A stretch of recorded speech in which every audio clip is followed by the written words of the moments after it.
الحمد لله رب العالمين نحمده ونستعينه ونؤمن به ونتوكل عليه ونعوذ بالله من شرور أنفسنا ومن سيئات أعمالنا من يهده الله فلا مضل له ومن يضلل فلا هادي له وأشهد أن لا إله إلا الله وحده لا شريك له وأشهد أن محمدا عبده ورسوله أرسله بالهدى ودين الحق ليظهره على الدين كله ولو كره المشركون اللهم صل على محمد وعلى آل محمد كما صليت على إبراهيم وعلى آل إبراهيم إنك حميد مجيد وبارك على محمد وعلى آل محمد كما باركت على إبراهيم وعلى آل إبراهيم إنك حميد مجيد أما بعد فإن أصدق الحديث كتاب الله وخير السنن سنن محمد صلى الله عليه وسلم وشر الأمور محدثاتها وكل أمور محدثة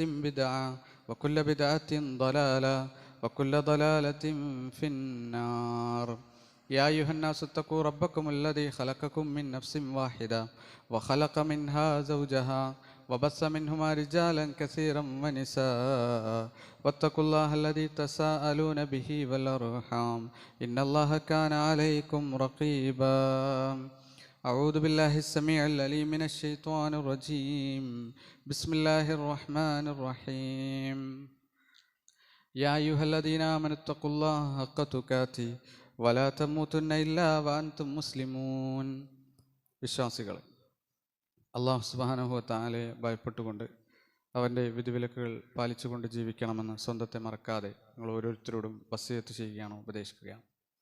അത്തരത്തിൽ അള്ളാഹുവിനെ ഭയപ്പെടുന്ന മുത്തഖീങ്ങളിലും മുഖ്ലിസീങ്ങളിലും അള്ളാഹു നമ്മളെ ഇവരെയും ഉൾപ്പെടുത്തി അനുഗ്രഹിക്കുമാറാകട്ടെ.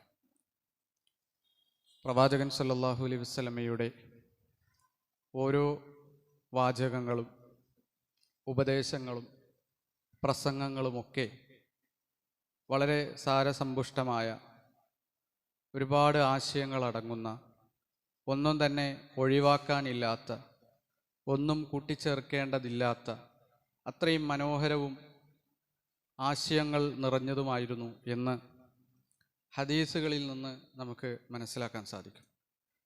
അദ്ദേഹത്തിൻ്റെ ഓരോ വാചകങ്ങളും അദ്ദേഹത്തിൻ്റെ ഓരോ ഉപദേശങ്ങളും അധ്യാപനങ്ങളും ജാമ്യവും മാനിയുമായിരുന്നു. ജാമ്യ എന്ന് പറയുമ്പോൾ എന്തൊക്കെ ആ വിഷയത്തിൽ പറയേണ്ടതുണ്ടോ അതെല്ലാം ഉൾപ്പെടുത്തപ്പെട്ടത്. മാനിയ എന്ന് പറയുമ്പോൾ എന്തൊക്കെ ഒഴിവാക്കേണ്ടതുണ്ടോ, അനാവശ്യമായിട്ടുള്ളതുണ്ടോ, പറയേണ്ടതില്ലാത്തതുണ്ടോ അതൊക്കെ ഒഴിവാക്കിയ അത്രയും മനോഹരമായ ജാമ്യവും മാനിയുമായ പ്രവാചകൻ്റെ ഉപദേശങ്ങളൊക്കെ സ്വഹാബികൾ ഒപ്പിയെടുത്ത് നമ്മളിലേക്ക് അത് എത്തിച്ചു തന്ന രൂപങ്ങളാണ് ഹദീസുകളിൽ നമ്മൾ കാണുന്നത്. അതിലൊന്നാണ് ഹദീസുൻ നഖൽ എന്ന് പറയുന്ന ഹദീസ്. വളരെ പ്രസിദ്ധമായ ഈത്തപ്പന എന്ന് പറയുന്ന ഒരു ഹദീസ് സ്വഹാബികൾ അതുപോലെ തന്നെ പണ്ഡിതന്മാർ, ഹദീസ് പണ്ഡിതന്മാരൊക്കെ വളരെ പ്രാധാന്യത്തോടു കൂടി നമുക്ക് പഠിപ്പിച്ചു തരുന്നതും ഗ്രന്ഥങ്ങളിൽ എഴുതി വെക്കുന്നതും ഒക്കെ കാണാൻ സാധിക്കും. അബ്ദുല്ലാഹ് ഇബ്നു ഉമർ റളിയല്ലാഹു അൻഹു ആണ് ഹദീസ് നിവേദനം ചെയ്യുന്നത്. അദ്ദേഹം പറയാണ്, പ്രവാചകൻ സല്ലല്ലാഹു അലൈഹി വസല്ലം ഒരിക്കൽ ഞങ്ങളോടൊപ്പം ഇരിക്കുമ്പോൾ ഞങ്ങളെ ഉപദേശിക്കാൻ വേണ്ടി ഒരു വാചകം പറഞ്ഞു, ഒരു ചോദ്യം ചോദിച്ചു. ഇന്നമിന ഷജർ, മരങ്ങളുടെ കൂട്ടത്തിൽ ഷജറത്തുൻ, ഒരു മരമുണ്ട്, ലാ യസ്ഖുതു വറഖുഹ, അതിൻ്റെ ഇലകൾ പൊഴിഞ്ഞു പോയില്ല എന്ന് മാത്രമല്ല, തുഅതി ഉക്ലഹ കുല്ല ഹീനിൻ ബിഇദ്നി റബ്ബിഹ, തൻ്റെ രക്ഷിതാവിൻ്റെ അനുവാദത്തോടു കൂടി, അനുഗ്രഹത്തോടു കൂടി എല്ലാ കാലത്തും അത് ഭക്ഷണം, അതിൻ്റെ ഫലം തന്നുകൊണ്ടിരിക്കുകയും ചെയ്യും. അസ്ലുഹ സാബിത്തും വഫർഉഹ ഫിസ്സമാ, അതിൻ്റെ വേര് ഭൂമിയിൽ ഉറച്ചതാണ്, അതിൻ്റെ ചില്ലകളാകട്ടെ ആകാശത്ത് പരന്നു നിൽക്കുന്നതുമാണ്. വഹിയ മസലുൽ മുസ്ലിം, അതാണ് ഒരു വിശ്വാസിയുടെ ഉപമ, ആ മരമാണ്. എന്നിട്ട് പ്രവാചകൻ ചോദിക്കുകയാണ്, ഹദ്ദിസൂനി മാഹി, ആ ഹദീസ് എന്താ, ആ മരം ഏതാണ് എന്ന് നിങ്ങൾക്ക് ആർക്കെങ്കിലും പറയാൻ പറ്റുമോ എന്ന് പ്രവാചകൻ സല്ലല്ലാഹു അലൈഹി വസല്ലം ചോദിക്കാം.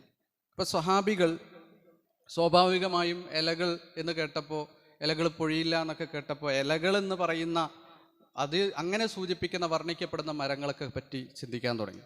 ഫവക്കഅൻ നാസു ഫീ ഷജറിൽ ബാദിയ, ഗ്രാമങ്ങളിലൊക്കെ വളരുന്ന ഏതെങ്കിലും മരമായിരിക്കുമെന്ന് വിചാരിച്ചുകൊണ്ട് സ്വഹാബികളൊക്കെ അത് ചിന്തിക്കാൻ തുടങ്ങി.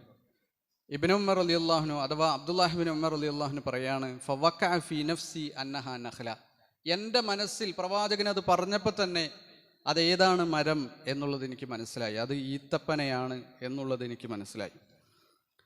അങ്ങനെ അദ്ദേഹം പറയാണ്, ഫസ്തഹ്യയ്തു, ആ മറുപടി എൻ്റെ മനസ്സിലുണ്ടെങ്കിലും അത് പറയാൻ എനിക്ക് ലജ്ജയായി, എനിക്ക് നാണക്കേടായി, മടി തോന്നി. ഫകരിഹ്തു അൻ അത്തക്കല്ലമ വസമ്മ അബൂബക്കർ വഉമർ ഫലമ്മ യത്തക്കല്ലമ. ഞാൻ ഒരു സദസ്സിലിരിക്കുകയാണ്. ആ സദസ്സിൽ അബൂബക്കർ സിദ്ദീഖ് റളിയല്ലാഹു ഉണ്ട്, ഉമർ ഇബ്നു ഖത്താബ് റളിയല്ലാഹു ഉണ്ട്. ഇവർ രണ്ടുപേരും ഇതിന് മറുപടി അറിയാതെ മിണ്ടാതിരിക്കുകയാണ്. അപ്പം മുതിർന്ന സ്വഹാബികൾ, ഉപ്പയടക്കമുള്ള മുതിർന്ന സ്വഹാബികൾ, ഉമർ ഇബ്നു ഖത്താബ് റളിയല്ലാഹു അടക്കമുള്ള സ്വഹാബികളൊക്കെ മിണ്ടാതെ ഇരിക്കുന്ന ആ സദസ്സിൽ ഞാൻ എങ്ങനെ സംസാരിക്കും എന്ന് ഞാൻ ചിന്തിച്ചു. ഫഅറത്തു അൻ അഖൂല ഹിയ നഖ്ല യാ റസൂലല്ലാഹ്, അല്ലാഹുവിൻ്റെ റസൂലേ, അത് ഈത്തപ്പനയല്ലേ എന്ന് പറയണമെന്ന് എൻ്റെ മനസ്സിൽ ആഗ്രഹമുണ്ട്. ഞാൻ അങ്ങോട്ടും ഇങ്ങോട്ടും തിരിഞ്ഞപ്പോൾ ഫഇദാ അന ആശിറു അശ്റത്തിൻ, അവിടെ ഏറ്റവും പ്രായം കുറഞ്ഞ വ്യക്തിയായിട്ടാണ് എന്നെ ഞാൻ കണ്ടത്. അതുകൊണ്ട് ഫസക്കത്തു, ഞാനൊന്നും മിണ്ടിയില്ല. ഫഖാലു, അവർ സ്വഹാബികളൊക്കെ മുതിർന്നവരൊക്കെ ഇങ്ങനെ ചിന്തിച്ചിട്ട് പറഞ്ഞു, യാ റസൂലല്ലാഹ് അഖ്ബിർനാ ബിഹാ, റസൂലെ ഞങ്ങൾക്കറിയില്ല, നിങ്ങൾ ഉദ്ദേശിച്ച മരം ഏതാണെന്ന് ഞങ്ങൾക്കറിയില്ല, നിങ്ങൾ പറഞ്ഞു തരൂ എന്ന് പ്രവാചകൻ സല്ലല്ലാഹു അലൈഹി വസല്ലമയോട് പറഞ്ഞപ്പോൾ പ്രവാചകൻ പറഞ്ഞു, ഹിയ നഖ്ല, അത് ഈത്തപ്പനയാണ്. അങ്ങനെ സംഭവമൊക്കെ കഴിഞ്ഞു. സ്വഹാബികളൊക്കെ പിരിഞ്ഞു പോകുന്ന സമയത്ത് ഫലമ്മാ ഖറജ്തു മഅബി, എൻ്റെ ഉപ്പ ഉമർ ഇബ്നുൽ ഖത്താബിൻ്റെ ഒപ്പം ഞാൻ പോകുമ്പോൾ ഞാൻ എൻ്റെ ഉപ്പയോട് പറഞ്ഞു, യാ ബത്ത, ഉപ്പ, വകാഫി നഫ്സി അന്നഹ നഖ്ല, അത് ഈത്തപ്പനയാണെന്ന് എനിക്ക് അറിയാമായിരുന്നു. അപ്പോൾ ഉമർ ഇബ്നുൽ ഖത്താബ് റളിയല്ലാഹു അൻഹു ചോദിച്ചു, മാ മനഅക അൻ തഖൂലഹ, എന്തുകൊണ്ടാണ് നീ അത് പറയാതിരുന്നത്? ലൗ കുൻത ഖുൽതഹ അഹബ്ബു ഇലയ്യ മിൻ അൻ യകൂന ലി ഹുമറുൻ നഅം, നീ എങ്ങാനും അത് പ്രവാചകന്റെ സദസ്സിൽ വെച്ച്, പ്രവാചകന്റെ മുന്നിൽ വെച്ച് പറഞ്ഞിരുന്നുവെങ്കിൽ ചുവന്ന ഒട്ടകങ്ങൾ ധാരാളം കിട്ടുന്നതിനേക്കാൾ എനിക്ക് അത് പ്രിയപ്പെട്ടതാകുമായിരുന്നു. എന്തുകൊണ്ട് മോനെ അത് പറഞ്ഞില്ല എന്ന് ഉമർ ഇബ്നുൽ ഖത്താബ് റളിയല്ലാഹു അൻഹു അബ്ദുല്ലാഹ് ഇബ്നു ഉമർ റളിയല്ലാഹു അൻഹു ചോദിക്കാം. ഈ ഹദീസ്, ഹദീസുൻ നഖൽ എന്ന് പറയുന്ന, ഹദീസുൻ നഖീൽ എന്നൊക്കെ അറിയപ്പെടുന്ന ഈ ഹദീസ്, ഈത്തപ്പനയെ പറ്റിയുള്ള ഹദീസ്, ഇതിനെപ്പറ്റി ഹദീസ് പണ്ഡിതന്മാർ ഗ്രന്ഥങ്ങൾ തന്നെ രചിച്ചിട്ടുണ്ട്. ഒരൊറ്റ ഹദീസിനെ പറ്റി മാത്രം പ്രതിപാദനം ചെയ്യുന്ന ഹദീസ് ഗ്രന്ഥങ്ങളുണ്ട്.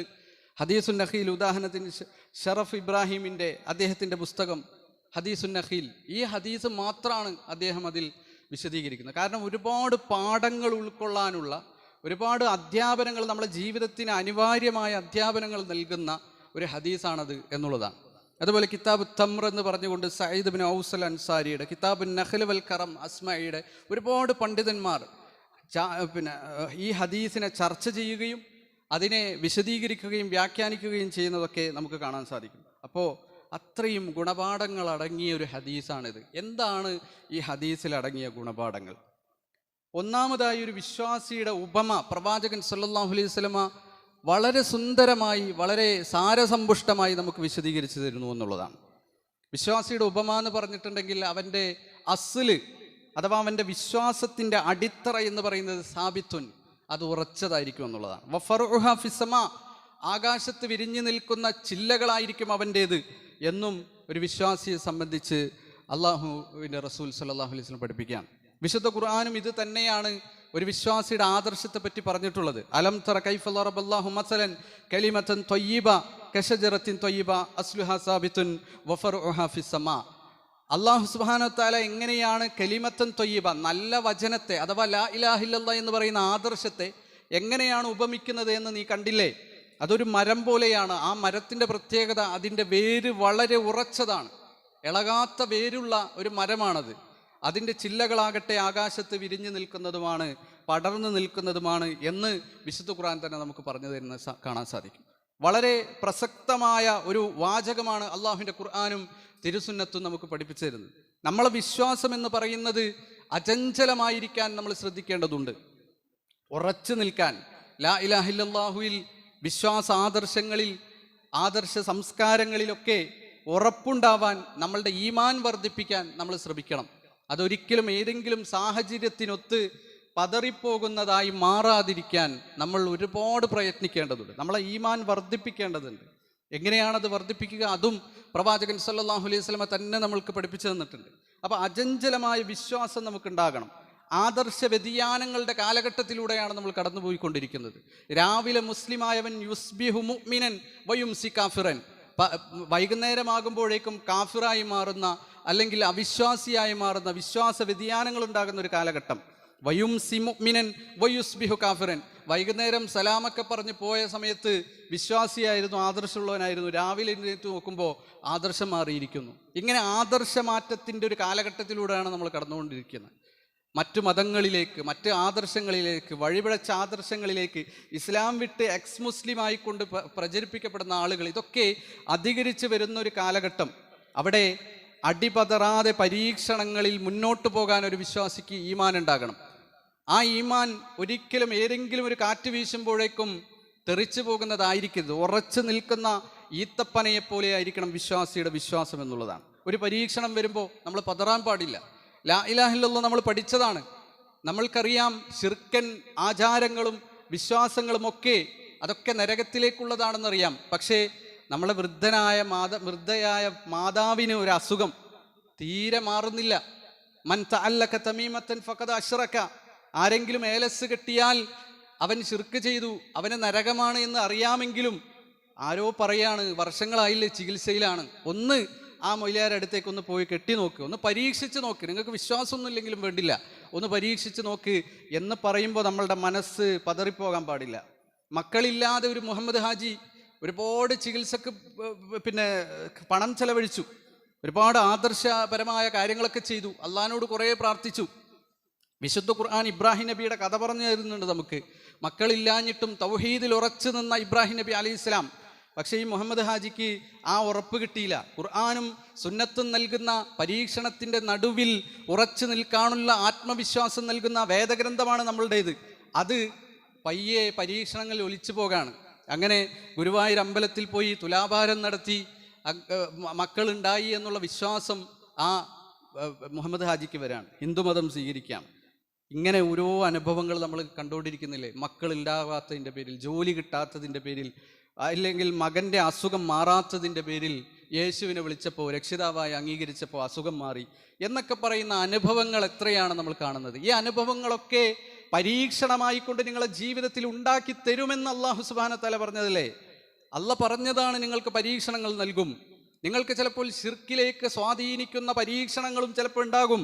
അവിടെയൊക്കെ ഇതെല്ലാം യേശുനാഥനാണ് അല്ലെങ്കിൽ അയ്യപ്പനാണ് ഇതൊക്കെ ഉണ്ടാക്കി തന്നത് എന്ന് വിശ്വസിക്കുന്ന മണ്ടന്മാരായിക്കൊണ്ട് നിങ്ങൾ മാറാൻ പാടില്ല എന്ന് പഠിപ്പിച്ചത് വിശുദ്ധ ഖുർആൻ തന്നെയാണ്. അതുകൊണ്ട് അല്ലാഹു സുബ്ഹാനഹു വ തആലയുടെ തൗഹീദിൽ ഉറച്ചു നിൽക്കാൻ പരീക്ഷണങ്ങൾ വരുമ്പോൾ നമുക്ക് സാധിക്കണം. ഇന്നിപ്പോൾ ക്യാമ്പസിലേക്ക് പോകുമ്പോൾ, മറ്റ് രാജ്യങ്ങളിലേക്ക് പോയി നമ്മളെ മക്കളൊക്കെ പഠിക്കുകയാണ്. പലതരം സംസ്കാരമുള്ള ക്യാമ്പസുകളിലും രാജ്യങ്ങളിലും നാടുകളിലുമൊക്കെ പോയി പഠിക്കുന്ന കാലഘട്ടത്തിൽ പല സംസ്കാരങ്ങളും നമുക്ക് കാണാൻ സാധിക്കും. അവിടെയൊക്കെ ആ സംസ്കാരത്തിൻ്റെ ഭാഗമായി മാറാതിരിക്കാൻ ഉറച്ച വിശ്വാസം നമ്മളെ മനസ്സിലുണ്ടാകണം. നിരീശ്വരവാദമൊക്കെ ഇങ്ങനെ പടർന്ന് പന്തലിച്ചുകൊണ്ടിരിക്കുകയാണ്. ഈ നിരീശ്വരവാദവും അതുപോലെ തന്നെ ഇസ്ലാമോഫോബിയൊക്കെ വളരുന്നത് ഏതെങ്കിലുമൊക്കെ ആദർശ പഠനത്തിലൂടെയാണ് എന്ന് നമ്മളൊന്നും വിചാരിക്കേണ്ട. എക്സ് മുസ്ലിങ്ങളൊക്കെ ഇസ്ലാം പഠിച്ചിട്ട് ഒരുപാട് കാലം, വർഷങ്ങളായി ഇസ്ലാം പഠിച്ചപ്പോൾ ഇത് തെറ്റാണെന്ന് മനസ്സിലായി, അതുകൊണ്ട് മാറിയെന്ന് വാചികമായി പറയുമെങ്കിലും അതൊന്നുമല്ല കാരണം. നേരെ മറിച്ച് തോന്നിയതുപോലെ ജീവിക്കാൻ, സുബഹിക്ക് എഴുന്നേൽക്കണം, പ്രയാസമാണ്. അതുപോലെ തന്നെ മദ്യപിക്കാനും മറ്റു അനാവശ്യങ്ങളിൽ, താന്തോന്നിത്തരങ്ങളിൽ ഏർപ്പെടാനുമൊക്കെ തടസ്സമാണ് ഇസ്ലാം. അപ്പം ഇതൊക്കെ എതിർക്കുന്ന ഇസ്ലാം അത് മോശമാണ് എന്നുള്ള ചിന്ത കടന്നു വരികയാണ്. ഈ ഇസ്ലാമിനെ അങ്ങോട്ട് ഉപേക്ഷിച്ചാൽ മതി, എനിക്ക് തോന്നിയതുപോലെ ജീവിക്കാം എന്ന ചിന്ത വരികയാണ്. ഈ ചിന്ത ഉണ്ടാക്കിക്കൊണ്ടിരിക്കുന്ന ഒരു സാംസ്കാരിക ലോകത്താണ് നമ്മൾ ജീവിച്ചുകൊണ്ടിരിക്കുന്നത്. അപ്പോൾ നമ്മളുടെ ഈമാൻ പതറിപ്പോകാണ്. റസൂലുള്ളാഹി സ്വല്ലല്ലാഹു അലൈഹി വസല്ലം അതിനുള്ള പരിഹാരവും പറഞ്ഞു തന്നിട്ടുണ്ട്. ബാദിറൂ ബിൽ അഅമാലി ഫിതനൻ കഖിതഇൽ ലൈലിൽ മുദ്ലിമി. ഇരുട്ട് മൂടിയ രാത്രി പോലെ ഫിത്തന വരുന്ന, പരീക്ഷണം വരുന്ന ഒരു കാലഘട്ടത്തിലേക്കാണ് നിങ്ങൾ പോകുന്നത്. അതുകൊണ്ട് നിങ്ങൾ എന്ത് ചെയ്യണം? ബാദിറൂ ബിൽ അഅമാൽ, നിങ്ങൾ നന്മകൾ ഒരുപാട് ചെയ്യണം. നന്മകൾ ഒരുപാട് ചെയ്താൽ, അല്ലാഹ് പറഞ്ഞ കാര്യങ്ങൾ ഒരുപാട് ചെയ്താൽ, അള്ളാഹിനെ അനുസരിച്ചു കൊണ്ടുള്ള ജീവിതം, പുണ്യകർമ്മങ്ങൾ, അത് ധാരാളം ചെയ്യുന്നവൻ്റെ മനസ്സിൽ ഈമാൻ ശക്തമാകുമെന്നുള്ളതാണ്. അപ്പോൾ ഈമാൻ ശക്തമാകണമെങ്കിൽ നമ്മൾ കർമ്മങ്ങൾ, പുണ്യകർമ്മങ്ങൾ അധികരിപ്പിക്കണമെന്ന് റസൂലുള്ളാഹി സ്വല്ലല്ലാഹു അലൈഹി വസല്ലം പഠിപ്പിച്ചു തരാം. അങ്ങനെ ഉറച്ച ഈമാനികമായ സാംസ്കാരികമായ മൂല്യമുള്ളവരായിക്കൊണ്ട് മാറുന്നവനാണ് ഒരു വിശ്വാസി. അതാണ് അസ്ലുഹ സാബിത്തുൻ. അവൻ്റെ വേര് ഉറച്ചതാണ്, എവിടെയും മുറിഞ്ഞു പോകുന്നതോ തെറിച്ചു പോകുന്നതല്ല. മാത്രമല്ല ഫർഉഹാ ഫിസ്സമാ, അവൻ്റെ വേരുറച്ചതാണ്, ആദർശവാനാണ് അവൻ എന്നത് ഒരിക്കലും സമൂഹത്തിലേക്ക് ഇറങ്ങിച്ചെല്ലാനും മറ്റുള്ളവർക്ക് നന്മകൾ ചെയ്യാനും അവന് തടസ്സമല്ല. അവൻ്റെ വേരുകൾ ഉറച്ചതാണെങ്കിലും അവൻ്റെ കൊമ്പുകൾ, അവൻ്റെ ശാഖകൾ, ആ മരത്തിൻ്റെ ശാഖകൾ അത് ആകാശത്ത് പരന്നു നിൽക്കാണ്. എല്ലാവർക്കും തണല് നൽകുന്ന, കാറ്റ് നൽകുന്ന, വെയിലിൽ നിന്നും പിന്നെ തടസ്സം നിൽക്കുന്ന ആ മരത്തിൻ്റെ ചില്ലകൾ പോലെ ഒരു വിശ്വാസി സമൂഹത്തിലേക്ക് ഇറങ്ങിച്ചെന്ന് മനുഷ്യന്മാർക്ക് ഗുണങ്ങളും നന്മകളും ഉണ്ടാക്കും എന്നുള്ളതാണ് വിശുദ്ധ ഖുർആൻ പറയുന്നത്. അപ്പോൾ ആദർശത്തിൽ ഉറച്ചു നിന്ന സാമൂഹികമായ സേവനം എന്നുള്ളതാണ് വിശുദ്ധ ഖുർആൻ നമുക്ക് പഠിപ്പിച്ചു തരുന്നത്. ഏതെങ്കിലും ഒരു മൂലയിൽ നല്ല കർമ്മങ്ങൾ ചെയ്ത്, പുണ്യകർമ്മങ്ങൾ ചെയ്ത്, സക്കാത്ത് കൊടുത്ത്, നിസ്കരിച്ച്, നോമ്പ് നോറ്റ് അങ്ങനെ ഇരിക്കണമെന്നുള്ള ആദർശമല്ല പറയുന്നത്. സമൂഹത്തിലേക്ക് ഇറങ്ങിച്ചെന്ന് ആളുകൾക്ക് പിന്നെ തണലും കുളിരും നൽകുന്ന വ്യക്തിത്വങ്ങളായിക്കൊണ്ട് നമ്മൾ മാറണമെന്നുള്ളതാണ്. എന്ന് മാത്രമല്ല, ആ മരത്തിൻ്റെ ഒരു പ്രത്യേകത ലാ യസ്കുതു വറഖുഹ, വിശ്വാസിയുടെ ഏറ്റവും വലിയ പ്രത്യേകതയാണത്. സീസണുകളിൽ മാത്രം തണലൊരുക്കുന്നവരല്ല ഒരു വിശ്വാസി. അതിൻ്റെ തണലും കുളിരും എന്ന് പറയുന്നത്, ആ ചില്ലകൾ എന്ന് പറയുന്ന, ചില്ലകളിലെ പിന്നെ ഇലകൾ എന്ന് പറയുന്നത് അത് ഒരിക്കലും പൊഴിയില്ല. ഈത്തപ്പനയുടെ മടലുകൾ എപ്പോഴും നിൽക്കുന്നത് പോലെ വിശ്വാസി നൽകുന്ന നന്മകൾ എപ്പോഴും നിൽക്കും. നമുക്കെന്തെങ്കിലും പ്രയാസം വന്നു കഴിഞ്ഞാൽ നമ്മളിലെ നന്മകൾ അറ്റുപോകാൻ പാടില്ല. ചില ആളുകൾ വിശന്നാൽ മോശമായിട്ട് പെരുമാറുക, മറ്റുള്ളവരോട് മോശമായി പെരുമാറുക. എന്തെങ്കിലും ക്ഷീണം വന്നാൽ, അല്ലെങ്കിൽ ഒരു രോഗം വന്നാൽ, എന്തെങ്കിലും പരീക്ഷണങ്ങൾ ജീവിതത്തിൽ വന്നാൽ പിന്നെ മറ്റുള്ളവരോടൊക്കെ പറയുന്ന വാചകങ്ങളും പെരുമാറുന്ന ശൈലിയും ഒക്കെ മോശമാവും. അങ്ങനെയല്ല ഒരു വിശ്വാസി. നോമ്പെടുത്താൽ അതോടുകൂടി ആരും അടുത്തേക്ക് വരാൻ പാടില്ല, വേഗം ചൂടാവും. അല്ലെങ്കിൽ എന്തെങ്കിലും ജീവിതത്തിലെ ഒരു പ്രയാസത്തിലൂടെ കടന്നു പോകുകയാണെങ്കിൽ എല്ലാവർക്കും നൽകുന്നത് നിരാശ മാത്രം. ജീവിതം അങ്ങനെയാണ്. ജീവിതത്തിൽ ഒരു പ്രതീക്ഷയും വേണ്ട, എൻ്റെ ജീവിതം തന്നെ നോക്ക്, ഒരുപാട് നന്മ ചെയ്ത്, ഒരുപാട് അള്ളാഹ്ക്ക് വേണ്ടിയിട്ട് പണിയെടുത്ത്, എന്നിട്ട് എൻ്റെ ഗതി നോക്ക് എന്ന അശുഭാപ്തി, പ്രതീക്ഷയില്ലാത്ത വർത്തമാനങ്ങൾ, ഇതൊക്കെ മറ്റുള്ളവർക്ക് ഒരു പരീക്ഷണം വരുമ്പോഴേക്കും മറ്റുള്ളവർക്ക് ശുഭാപ്തി നൽകാത്ത വാക്കുകൾ, അശുഭാപ്തി നൽകുന്ന വാക്കുകൾ പറയുന്നവനല്ല ഒരു വിശ്വാസി. എന്ത് പരീക്ഷണം ഉണ്ടെങ്കിലും നമ്മൾ അടുത്ത് വരുന്ന ഒരു മനുഷ്യൻ തണലും കുളിരുമായിട്ടാണ് തിരിച്ചു പോകുക, നല്ല സമാധാനത്തോടു കൂടിയാണ് തിരിച്ചു പോകുക. ഹസൻ അൽ ബസരിയെ പറ്റിയിട്ട് അദ്ദേഹത്തിൻ്റെ കൂടെ ജീവിച്ച ആളുകൾ പറയുന്നുണ്ട്, ഞങ്ങൾ മനസ്സിൽ വിഷമിച്ചുകൊണ്ടാണ് അദ്ദേഹത്തിൻ്റെ അടുത്തേക്ക് വരിക. ദുനിയാവിൽ ഒരുപാട് പ്രശ്നങ്ങളുണ്ടാകും, ഭാര്യയും മക്കളും കുടുംബവും ജോലിയുമായി ബന്ധപ്പെട്ട ദുനിയവിയായ ചിന്തകൾ നിറഞ്ഞ് ആശങ്കയോടുകൂടിയാണ് ഹസൻ അൽ ബസരി റളിയല്ലാഹുവിൻ്റെ അടുത്തേക്ക് ഞങ്ങൾ ചെല്ലുക. പക്ഷേ ഒരു 5 മിനിറ്റ് ആ മനുഷ്യനുമായി സംസാരിച്ച് ഞങ്ങൾ തിരിച്ചു പോകുമ്പോൾ ഈ ദുനിയാവ് എന്ന് പറഞ്ഞാൽ ഒന്നുമല്ല, ഒരു പ്രശ്നവുമില്ല എനിക്ക് എന്നുള്ള രൂപത്തിലാണ് ഞങ്ങൾ തിരിച്ചു പോകാറുണ്ടായിരുന്നത് എന്ന് അദ്ദേഹത്തിൻ്റെ സമകാലികർ പറയുന്നുണ്ട്. അതുപോലെയാണ് ഒരു വിശ്വാസി. അവരുടെ സംസാരം കേൾക്കുമ്പോൾ, അവരുടെ ഇടപാടുകൾ കേൾക്കുമ്പോൾ, അവരുടെ ആദർശവും നിലപാടുകളും കേൾക്കുമ്പോൾ നമുക്ക് സമാധാനവും കുളിരും ആശ്വാസവും പ്രതീക്ഷയുമാണ് ഉണ്ടാവുക. അങ്ങനെയുള്ള വർത്തമാനങ്ങളാണ് നമുക്ക് വേണ്ടത്. പ്രത്യേകിച്ചും നമ്മളെ വീട്ടിലൊക്കെ വരുമ്പോൾ സ്ത്രീകളുടെ പെരുമാറ്റം, സ്ത്രീകളും മുതിർന്നവരുമൊക്കെ, വിവാഹിതരായ ആളുകൾ, കുടുംബമായി ജീവിക്കുന്ന ആളുകൾ, ആദർശപരമായി ജീവിക്കുന്ന ആളുകൾ, പ്രസ്ഥാന പ്രവർത്തകന്മാരായിക്കൊണ്ട് നിലകൊള്ളുന്നവർ, ഇവരുടെയൊക്കെ വാചകങ്ങളിലും പെരുമാറ്റത്തിലും പ്രതീക്ഷ നൽകിയാൽ മാത്രമേ, നന്മകളും സന്തോഷവും കണ്ടാൽ മാത്രമേ വരുന്ന തലമുറക്ക് വിവാഹം കഴിക്കാനും പ്രസ്ഥാനത്തിൽ പ്രവർത്തിക്കാനും കുടുംബം പോറ്റാനും അങ്ങനെ കുട്ടികളൊക്കെ ആയി ജീവിക്കാനും ഇസ്ലാമിക സംസ്കാരത്തിനനുസരിച്ച് ജീവിച്ചാൽ എൻ്റെ ഉപ്പയുടെ, എൻ്റെ കാർന്നവന്മാരുടെ ഈ ഒരു സന്തോഷത്തിലേക്ക് ഞാൻ എത്തും എന്ന പ്രതീക്ഷയായിരിക്കണം നമ്മളെ ജീവിതത്തിലൂടെ നമ്മുടെ മക്കൾക്ക് കിട്ടേണ്ടത് എന്നുള്ളത് വിശുദ്ധ ഖുർആനും ഹദീസും നമുക്ക് പഠിപ്പിച്ചു തരാൻ. എന്ന് മാത്രമല്ല, എല്ലാ കാലയളവിലും എല്ലാ കാലാവസ്ഥയിലും മനുഷ്യന്മാർക്ക് ഒരുപാട് നന്മകൾ ഒരു വിശ്വാസിയിൽ നിന്ന് കിട്ടിക്കൊണ്ടിരിക്കും. വമാ യസ്തുറു അനിൽ മുസ്ലിമി മിനൽ ഉലൂമി വൽ ഖൈരി ഖൂത്തുൻ ലിൽ അർവാഹി മുസ്തതാബ്. വിശ്വാസിയിൽ നിന്ന് വരുന്ന ഓരോ വാചകങ്ങളും പ്രവർത്തനങ്ങളും അറിവുകളും നന്മകളുമൊക്കെ നമ്മളുടെ മറ്റുള്ള മനുഷ്യന്മാരുടെയൊക്കെ റൂഹകൾക്ക്, ആത്മാക്കൾക്ക് ഭക്ഷണം നൽകുന്ന, പോഷണം നൽകുന്നതായിരിക്കും എന്നുള്ളതാണ്. അതുകൊണ്ട് ഒരു വിശ്വാസിയെ സംബന്ധിച്ചിടത്തോളം വിശ്വാസികളിൽ, ജനങ്ങളിൽ ഏറ്റവും നല്ല മനുഷ്യൻ എന്ന് പറഞ്ഞാൽ ഖൈറുന്നാസി അൻഫഅഹും ലിന്നാസ്. പ്രവാചകൻ പറയാണ്, ജനങ്ങളിൽ ഏറ്റവും നല്ല മനുഷ്യന്മാരെന്ന് പറഞ്ഞാൽ ജനങ്ങൾക്ക് ഏറ്റവും ഉപകാരമുള്ള മനുഷ്യന്മാരാണ്. അപ്പോൾ ആളുകൾക്ക് ഉപകാരമുള്ള, ആളുകൾക്ക് നന്മ ചെയ്യുന്ന, സഹായിക്കുന്ന മനുഷ്യന്മാരായിട്ട് നമ്മൾ മാറും. നമുക്ക് നല്ല അറിവുണ്ടോ എങ്കിൽ നമ്മളിൽ നിന്ന് ഒരുപാട് അറിവ് നമ്മളെ ചുറ്റുപാടും ജീവിക്കുന്ന മനുഷ്യന്മാർക്ക് കിട്ടണം. നമുക്ക് കുറേ ധനമുണ്ടോ എങ്കിൽ ഇയാളുടെ ധനം കൊണ്ട് എനിക്ക് ഒരുപാട് ഉപകാരമുണ്ടായി, എൻ്റെ കുടുംബത്തിന്, എൻ്റെ നാട്ടുകാർക്ക് ഒരുപാട് ഉപകാരമുണ്ടായി എന്ന് ആളുകൾ പറയുന്ന രൂപത്തിൽ ആ ധനത്തെ വിനിയോഗിക്കാൻ നമുക്ക് കഴിയണം. നമുക്ക് കായിക ശക്തിയുണ്ടോ, അവനെ വിളിച്ചാൽ മതി, ഈ പരിപാടിയൊക്കെ ഗംഭീരമാക്കാൻ സാധിക്കും, ഈ പണിയൊക്കെ അവൻ നേതൃത്വം കൊടുക്കും എന്ന് പറയുന്ന രൂപത്തിൽ നമ്മളെ കായിക ശക്തി ഉപയോഗിക്കാൻ നമുക്ക് കഴിയും. എന്ത് കഴിവാണോ നമുക്കുള്ളത്, എന്ത് നേട്ടമാണോ നമ്മളെ ജീവിതത്തിലുള്ളത്, അത് ആളുകൾക്ക് നന്മ ചെയ്യുന്ന രൂപത്തിൽ വിനിയോഗിക്കാൻ ഒരു വിശ്വാസിക്ക് സാധിക്കേണ്ടതുണ്ട്. മറ്റൊന്ന് ഇസ്തിഹ്ബാബു ഹുദൂരി സിഗാരി മജാലിസിൽ കിബാർ എന്നുള്ളതാണ്. ചെറിയ കുട്ടികളെ വലിയവരുടെ സദസ്സിൽ, നല്ല സദസ്സുകളിൽ പങ്കെടുപ്പിക്കാൻ ശ്രമിക്കണമെന്നുള്ളത്. നമുക്കൊക്കെ മക്കളുണ്ടാകും, പേരക്കുട്ടികളുണ്ടാവും, മരുമക്കളുണ്ടാകും, ചെറിയ പ്രായക്കാരുണ്ടാകും. നമ്മളൊക്കെ ഇസ്ലാമിക സദസ്സിൻ്റെയും ഖുത്ബയുടെയും മറ്റും നന്മകളും അതിൻ്റെ ശ്രേഷ്ഠതയും അതിൻ്റെ സ്ഥാനമൊക്കെ മനസ്സിലാക്കിയവരാണ്.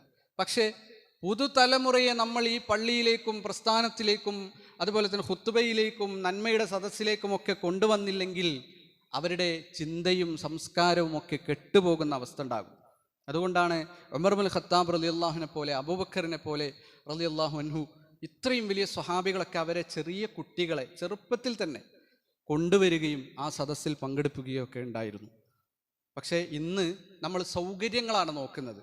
നമ്മളുടെ സൗകര്യങ്ങൾ, നമ്മളുടെ സ്വസ്ഥത, സമാധാനം, ഇതൊക്കെ നോക്കിയിട്ട് മക്കളെ ചിലപ്പോൾ കൊണ്ടുവരില്ല. ചെറിയ കുട്ടികളുണ്ടെങ്കിൽ അവർ ചിലപ്പോൾ ഒരു ഖുത്ബയിൽ അരമണിക്കൂർ ഖുത്ബയിൽ ഒരു വരിയെ കേട്ടിട്ടുണ്ടാവുള്ളൂ, ഒരു വരിയെ അവർക്ക് മനസ്സിലായിട്ടുണ്ടാവുള്ളൂ, ഒരു ആയത്തിൻ്റെ ഒരു അംശയെ അവർ പഠിച്ചിട്ടുണ്ടാവുള്ളൂ. പക്ഷെ അത് മതി, അത് അവരുടെ ജീവിതത്തിൽ കല്ലിൽ കൊത്തിവെച്ചതുപോലെ ഉണ്ടാകും. നബിയുടെ കഥകൾ ഇങ്ങനെ പറയുന്ന കൂട്ടത്തിൽ ഒരു കഥ ചിലപ്പോൾ ആ കുട്ടി കേട്ടിട്ടുണ്ടാവും. അതായിരിക്കും അവൻ്റെ ജീവിതത്തിൽ ഏറ്റവും വെളിച്ചം നൽകുന്ന ഒരു കാര്യം. അതുകൊണ്ട് കുട്ടികൾ വന്ന കലബലയാണ്, എല്ലായിടത്തും ഓരോ വേസ്റ്റുകൾ ഇടും, അങ്ങോട്ടും ഇങ്ങോട്ടും ഓടി നടക്കും, പിന്നെ ബഹളങ്ങൾ ഉണ്ടാക്കും, നമുക്ക് മര്യാദക്ക് ഖുത്ബ കേൾക്കാൻ കഴിയില്ല, നിസ്കരിക്കുന്ന സമയത്ത് കരച്ചിലായിരിക്കും. ഇതൊന്നും ഒരു വിഷയമല്ല, ഇതൊന്നും നമ്മൾ പരിഗണിക്കേണ്ടതില്ല. അള്ളാഹുവിൻ്റെ റസൂൽ സല്ലല്ലാഹു അലൈഹി വസല്ലമയുടെ മാതൃക നിങ്ങൾ നോക്ക്. ഇന്നീല അദ്ഖുലു ഫി സ്വലാത്തി വഅന ഉരീദു ഇത്വാലതഹ, ഞാൻ നിസ്കാരം ദീർഘിപ്പിക്കണമെന്ന് വിചാരിച്ചിട്ട് ചില നിസ്കാരത്തിൽ പ്രവേശിക്കും. അപ്പോൾ പ്രവാചകന് വളരെ ഇഷ്ടമുള്ളൊരു കാര്യമാണ് അള്ളാഹ്ക്ക് വേണ്ടി ദീർഘമായി നിന്ന് നിസ്കരിക്കുക എന്നുള്ളത്. അത്രയും പുണ്യകരമായ ഒരു പുണ്യപ്രവർത്തനം വേറെ ഉണ്ടോ? അത് വിചാരിച്ചിട്ട് പ്രവാചകൻ നിസ്കാരത്തിൽ പ്രവേശിക്കും. ഫഅസ്മഉ ബുകാ അസ്സബി, അപ്പോൾ കുട്ടികളുടെ കരച്ചിൽ ഞാൻ കേൾക്കും. അപ്പോൾ പ്രവാചകൻ എന്താ ചെയ്യുക? ഈ പുണ്യകരമായ ഏറ്റവും അള്ളാഹ്ക്ക് ഇഷ്ടമുള്ള ഒരു കാര്യം തടസ്സം നിൽക്കുന്ന കുട്ടികളെ നിങ്ങൾ ഇനി കൊണ്ടുവരണ്ട എന്ന് ഒരിക്കൽ പോലും പ്രവാചകൻ പറഞ്ഞില്ല.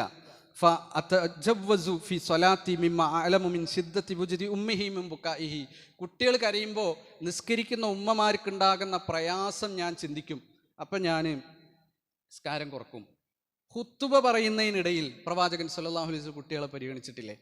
പ്രവാചകൻ ഖുത്ബ പറഞ്ഞുകൊണ്ടിരിക്കുമ്പോൾ ഹസൻ ഹുസൈൻ റളിയല്ലാഹു അൻഹു രണ്ടുപേരും വരികയാണ്. പ്രവാചകൻ്റെ പള്ളിയുടെ ഇടതുവശത്താണ് പ്രവാചകൻ്റെ റൂമുള്ളത്. ആ റൂമിൽ നിന്ന് രണ്ട് കൂട്ടരും വരികയാണ്. ഫാത്തിമ ബീവിയുടെ വീട് വലതുവശത്തും ഇടതുവശത്ത് ഭാര്യമാരുടെ വീടുമാണ്.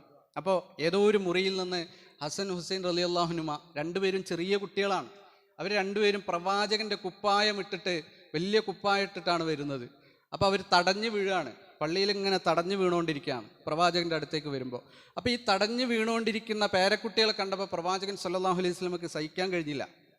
അദ്ദേഹം മിമ്പറിൽ നിന്ന് ഇറങ്ങി ഖുത്ബ പറയുന്നതിനിടയിൽ പോയിട്ട് ആ രണ്ട് കുട്ടികളെ എടുത്തു കൊണ്ടുവന്നു.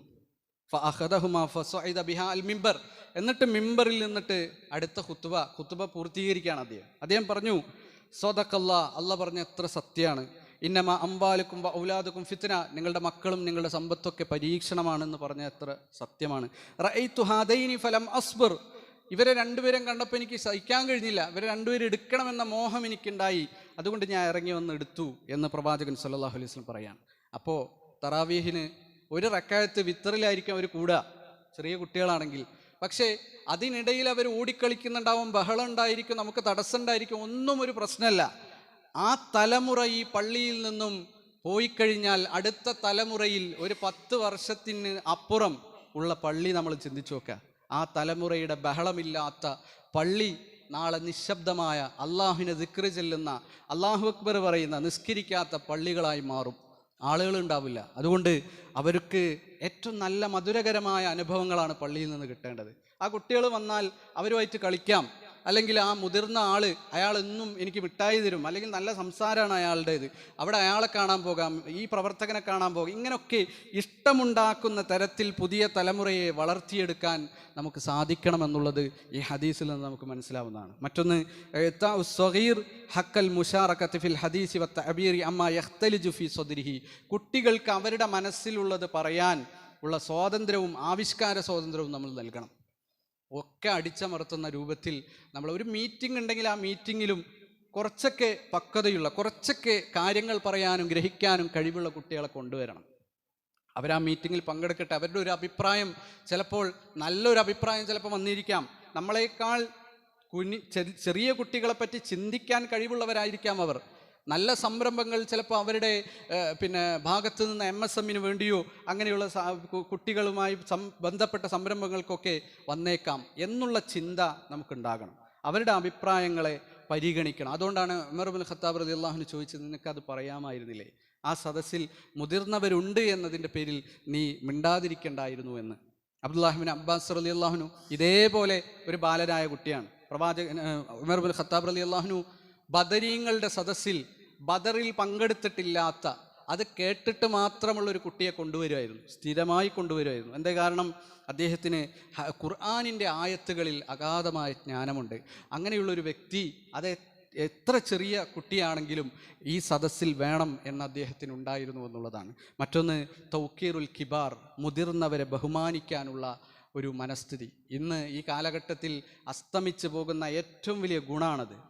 മുതിർന്ന പ്രായം ചെന്ന മനുഷ്യന്മാർ, പ്രത്യേകിച്ചും മാതാപിതാക്കൾ, ഇവരൊക്കെ ഉള്ള സദസ്സിൽ അവരോടൊക്കെ അഭിസംബോധന ചെയ്യുമ്പോൾ, സംസാരിക്കുമ്പോൾ നമുക്കുണ്ടാകേണ്ട മര്യാദ എന്ന് പറയുന്നത് അബ്ദുല്ലാഹി ഇബ്നു ഉമർ റളിയല്ലാഹു അൻഹു നിന്ന് കാണാണ്. അബൂബക്കറും ഉമറും മിണ്ടാതിരിക്കുന്ന ഒരു സദസ്സിൽ ഞാൻ എങ്ങനെ സംസാരിക്കും? അവരുടെ മുകളിൽ സംസാരിക്കാൻ എനിക്ക് അർഹതയില്ല എന്നുള്ള ആ ഒരു ചിന്ത, ആ ഒരു വിനയം പുതുതലമുറക്ക് ഉണ്ടാകേണ്ടതുണ്ട്, ഉണ്ടാക്കിയെടുക്കേണ്ടതുണ്ട്. അതുകൊണ്ടാണ് അബ്ദുല്ലാഹി ഇബ്നു ഉമർ, അബ്ദുല്ലാഹി ഇബ്നു അബ്ബാസ് റളിയല്ലാഹു അൻഹു, ഇവരൊക്കെ സ്വഭാവങ്ങൾ നമ്മൾ നോക്കിക്കഴിഞ്ഞാൽ മുതിർന്നവരുള്ള സദസ്സിൽ അവർ ഹദീസ് പറഞ്ഞിരുന്നില്ല. ഹദീസും ഖുർആനും എമ്പോടും അറിഞ്ഞിരുന്ന വലിയ പണ്ഡിതന്മാരായിരുന്നു അവർ ചെറുപ്പത്തിൽ തന്നെ. പക്ഷേ വലിയ സ്വഹാബികൾ ഇരിക്കുന്നവർക്ക് അവർ സംസാരിക്കില്ല. പ്രവാചകന്റെ അടുത്ത് വന്നിട്ട് രണ്ടാളുകൾ തർക്കം പറയാണ്, ഒരു വിഷയം സംസാരിക്കുകയാണ്. പ്രവാചകൻ സല്ലല്ലാഹു അലൈഹി വസല്ലം അവരോട് ചോദിച്ചു, നിങ്ങളിൽ ആരാണ് ഏറ്റവും ചെറിയ പ്രായമുള്ളത്? ഞാനാണ്. ആ സംസാരിച്ചു കൊണ്ടിരിക്കുന്ന ആൾ പറഞ്ഞു, ഞാനാണ് ചെറുത്. എങ്കിൽ ആ മുതിർന്ന ആൾ ആദ്യം പറയട്ടെ, എന്നിട്ട് നിങ്ങൾക്ക് പറയാം. എൻ്റെ ഉപ്പ ഇപ്പം എൻ്റെ കൂടെയാണ് താമസിക്കുന്നത് എന്ന് KP മുഹമ്മദ് മൗലവിയോട് ഒരാൾ പറഞ്ഞപ്പോൾ KP തിരിച്ചു പറഞ്ഞു, അങ്ങനെ പറയരുത്, ഞാനിപ്പോൾ എൻ്റെ ഉപ്പയോടൊപ്പമാണ് താമസിക്കുന്നത്. നിൻ്റെ വീടാണെങ്കിലും നിൻ്റെ ഉപ്പയോടൊപ്പമാണ് നീ താമസിക്കുന്നതെന്ന് പറയണം. ആ ഒരു മര്യാദ, മുതിർന്നവരോടുള്ള മര്യാദ, ബഹുമാനം, അത് നമ്മൾ കാത്തു സൂക്ഷിക്കേണ്ട ഏറ്റവും അമൂല്യമായ ഒരു മാതൃകയാണ് എന്ന് നമ്മൾ മനസ്സിലാക്കുക. പ്രത്യേകിച്ചും ഇന്ന് ലോഞ്ചിവിറ്റിയൊക്കെ കൂടിക്കൊണ്ടിരിക്കുന്ന ഒരു കാലമാണ്. ഒരു 10 വർഷം കഴിഞ്ഞാൽ 90 വയസ്സുള്ളവരായിരിക്കും കൂടുതലും ഈ ലോകത്ത്, ഈ കേരളത്തിലൊക്കെ ഉണ്ടാവുക. നമ്മളൊക്കെ ചെറുപ്രായക്കാരായിട്ടുള്ളവരൊക്കെ വളരെ പ്രായം ചെന്ന 90ഉം 100ഒക്കെ വർഷം ജീവിക്കാൻ ചിലപ്പോൾ വിധിക്കപ്പെട്ടവരായിരിക്കും. ആ കാലഘട്ടത്തിൽ നമ്മളെ നോക്കാൻ, നമ്മളെ ആദരിക്കാൻ, നമ്മളെ ബഹുമാനിക്കാൻ, നമ്മളുടെ ആരോഗ്യവും നമ്മളുടെ സൗകര്യമൊക്കെ നോക്കാനുള്ള ആളുകൾ, ബഹുമാനമുള്ള സ്നേഹമുള്ള ആളുകൾ ഉണ്ടാവണമെങ്കിൽ ഈ സംസ്കാരം, ഇസ്ലാമികമായ സംസ്കാരം നിലനിന്നേ പറ്റൂ. അല്ലാഹു സുബ്ഹാനഹു വ തആല അത്തരത്തിലുള്ള ഗുണപാഠങ്ങൾ ഹദീസുകളിൽ നിന്ന് സ്വീകരിച്ച് ജീവിക്കുന്ന വിശ്വാസികൾ നമ്മളെവരെയും ഉൾപ്പെടുത്തി അനുഗ്രഹിക്കുമാറാകട്ടെ. അൽഹംദുലില്ലാഹ് വസ്സലാത്തു വസ്സലാമു അലാ റസൂലിൽ അമീൻ വഅലാ ആലിഹി വസഹ്ബി അജ്മഈൻ അമ്മാ ബഅദ്. ഒരിക്കൽ കൂടി അള്ളാഹുവിനെ ഭയപ്പെട്ടുകൊണ്ട് ജീവിക്കണമെന്ന് വസിയത്ത് ചെയ്യുകയാണ്, ഉപദേശിക്കുകയാണ്. കേരള നദ്വത്തുൽ മുജാഹിദീൻ്റെ ഭീകരതയ്ക്കെതിരെ സമാധാന സാക്ഷ്യമെന്ന പൊതുസമ്മേളനം മലപ്പുറം ടൗൺ ഹാളിൽ വെച്ച് ഒക്ടോബർ 18 ശനി 4:30 നടക്കുന്ന വിവരം പ്രത്യേകം അറിയിക്കുകയാണ്. ആ പരിപാടിയിലേക്ക് എല്ലാവരും എത്തിച്ചേരണമെന്ന് പ്രത്യേകം സൂചിപ്പിക്കുന്നു. പരിപാടിയുടെ ഭാഗമായി അതിനു വേണ്ട ഒരു കളക്ഷൻ ഈ വെള്ളിയാഴ്ച നടക്കുന്നുണ്ട്, ഇന്ന് നടക്കുന്നതായിരിക്കും. എല്ലാവരും ഉദാരമായി സംഭാവന ചെയ്യണമെന്ന് അറിയിക്കുന്നു. അള്ളാഹുവിൻ്റെ റസൂൽ സല്ലല്ലാഹു അലൈഹി വസല്ലമ അദ്ദേഹം പറഞ്ഞ ഓരോ വാചകങ്ങളും, അദ്ദേഹത്തിൻ്റെ ഓരോ ഉപമകളും, അദ്ദേഹത്തിൻ്റെ ഓരോ ഉപദേശങ്ങളും നമ്മളെ ജീവിതത്തിൽ ഏറ്റവും വിലപ്പെട്ടതും ഏറ്റവും ഉപകാരപ്രദവുമായതാണ് എന്ന് തിരിച്ചറിയാനും അത് ജീവിതത്തിൽ എപ്പോഴും മുറുകെ പിടിക്കാനും നമുക്ക് സാധിക്കും. അങ്ങനെയുള്ള ഹദീസുകൾ അത് പഠിക്കാൻ, അതിലെ ഉള്ളറകൾ തേടാൻ ഒക്കെ പ്രചോദനമാണ് യഥാർത്ഥത്തിൽ ഈ ഹദീസ് എന്നുള്ളത് ഈ ഹദീസിൻ്റെ ഏറ്റവും വലിയ ഗുണപാഠമായി കൊണ്ട് പണ്ഡിതന്മാർ പറയുന്നത് കാണാൻ സാധിക്കും. നമ്മളൊക്കെ കേട്ട ഒരു ഹദീസായിരിക്കും ഇത്. പക്ഷേ അഗാധമായി ചിന്തിച്ച പണ്ഡിതന്മാർക്ക് ഇതും ഇതല്ലാത്തതും ഞാനിവിടെ പറഞ്ഞതുമല്ലാത്തതുമായ ഒരുപാട് ഗുണപാഠങ്ങൾ, അധ്യാപനങ്ങൾ ആ ഹദീസിൽ നിന്ന് കിട്ടി എന്നുള്ളതാണ്. അപ്പോൾ ഓരോ ആയത്തിനെ പറ്റിയും ഓരോ ഹദീസിനെ പറ്റിയും തദബ്ബുർ നടത്താൻ, ദീർഘമായി ഉറ്റാലോചിച്ച് കാര്യങ്ങൾ മനസ്സിലാക്കാൻ നമുക്ക് സാധിക്കണം. അങ്ങനെയുള്ള വിശ്വാസികളിൽ അല്ലാഹു സുബ്ഹാനഹു വ തആല നമ്മളേവരെയും ഉൾപ്പെടുത്തി അനുഗ്രഹിക്കുമാറാകട്ടെ. നമ്മളുടെ ജീവിതത്തിൽ വന്നുപോയിട്ടുള്ള ചെറുതും വലുതുമായ രഹസ്യവും പരസ്യമായ എല്ലാ തെറ്റുകുറ്റങ്ങളും അള്ളാഹു പുറത്തു മാപ്പാക്കി തരുമാറാകട്ടെ. നമുക്ക് മുമ്പ് കഴിഞ്ഞു പോയിട്ടുള്ള വിശ്വാസിനികൾക്ക് അള്ളാഹു മഗ്ഫിറത്തും മർഹമത്തും നൽകി അനുഗ്രഹിക്കുമാറാകട്ടെ. പട്ടിണി മൂലം, ദാരിദ്ര്യം മൂലം, കടങ്ങൾ മൂലം, രോഗങ്ങൾ മൂലം ഒരുപാട് പ്രയാസങ്ങൾ അനുഭവിക്കുന്ന എല്ലാ വിശ്വാസികൾക്കും അള്ളാഹു ശമനവും സൗഖ്യവും നൽകി അനുഗ്രഹിക്കുമാറാകട്ടെ. ജീവിതത്തിൻ്റെ എല്ലാ മേഖലകളിലും അള്ളാഹു ബർക്കത്ത് നൽകി അനുഗ്രഹിക്കുമാറാകട്ടെ. നമ്മളുടെ ഈ പള്ളിയുമായി ബന്ധപ്പെട്ട നിർമ്മാണവും പരിപാലനവുമായി ബന്ധപ്പെട്ട് നേതൃത്വം വഹിച്ച സഹോദരൻ, അദ്ദേഹത്തിൻ്റെ കുടുംബം, അവർക്കെല്ലാവർക്കും അള്ളാഹു തക്കതായ പ്രതിഫലവും റഹ്മത്തും നൽകി അനുഗ്രഹിക്കട്ടെ. അല്ലാഹുമ്മ ഗ്ഫിറിൽ മുഅ്മിനീന വൽ മുഅ്മിനാത്ത് വൽ മുസ്ലിമീന വൽ മുസ്ലിമാത്ത് അൽ അഹ്യാഇ മിൻഹും വൽ അംവാത്ത് ഇന്നക മുജീബു ദഅവാതി യാ ഖാദിൽ ഹാജാത്ത് റബ്ബനാ ലാ തുആഖിദ്നാ ഇൻ നസീനാ വഖ്തഅനാ ربنا ولا تحمل علينا أسرا كما حملته على الذين من قبلنا ربنا ولا تحملنا ما لا طاقة لنا به واغفر لنا وارحمنا أنت مولانا فانصرنا على القوم الكافرين ربنا آتنا في الدنيا حسنة وفي الآخرة حسنة وقنا عذاب النار ربنا تقبل منا إنك أنت السميع العليم وتب علينا إنك أنت التواب الرحيم آمين آمين آمين برحمتك يا أرحم الراحمين.